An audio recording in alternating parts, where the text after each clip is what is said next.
আর শাস্তি চাই। আর যখন আর বাইরে মসজিদে গুলি গুজি এটার আর শাস্তি চাই। কিন্তু আর কইন পারে বা হওয়া ওর বারে তো আইসে কত মোর বোর ডাকে বলে ডাকে নাকি মারি বলে দেবো আরে। আমি এখন রয়েছি রাঙ্গুনি উপজেলার সরববাটা ইউনিয়নের দুর্গম বরকোলাপাড়া এলাকায়।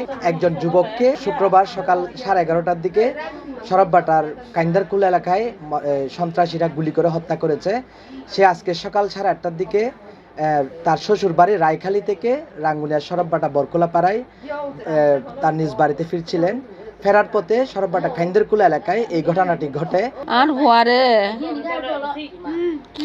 ওর বারে তুই সকাল আইসি সকালে আসতে ফোন করছি বলে ফোন করি ডাকে হওয়ারে দেখো কে গুড়ি হাইও হওয়া ভালা দে আরে হওয়া দুয়া আছে তারা কিছু ন জানে হওয়া বড় ভালো রাখি দে বউ ভাই দে মাত্র 2 মাস নয় 1.5 মাস হই দে বউ বিয়ে করছি দে 1.5 মাস হই দে।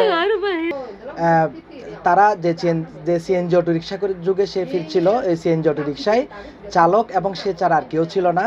এখন কি জন্য এবং কেন তাকে হত্যা করা হয়েছে এই বিষয়টি আসলে তার পরিবারের সদস্যদের সাথে আমরা একটু আগে কথা বলেছিলাম, তারা কেউ এই বিষয়টা জানাতে পারেনি।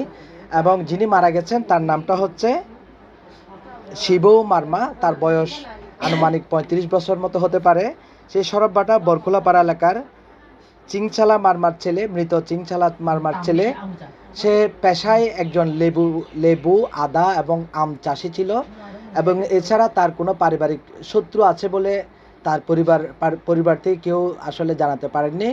এবং এই যিনি মারা গেছেন এই শিবু মার্মা, সে গত 1.5 মাস আগে বিয়ে করেছিল এবং গতকাল সে তার স্ত্রীকে নিয়ে তার শ্বশুর বাড়ি যায়।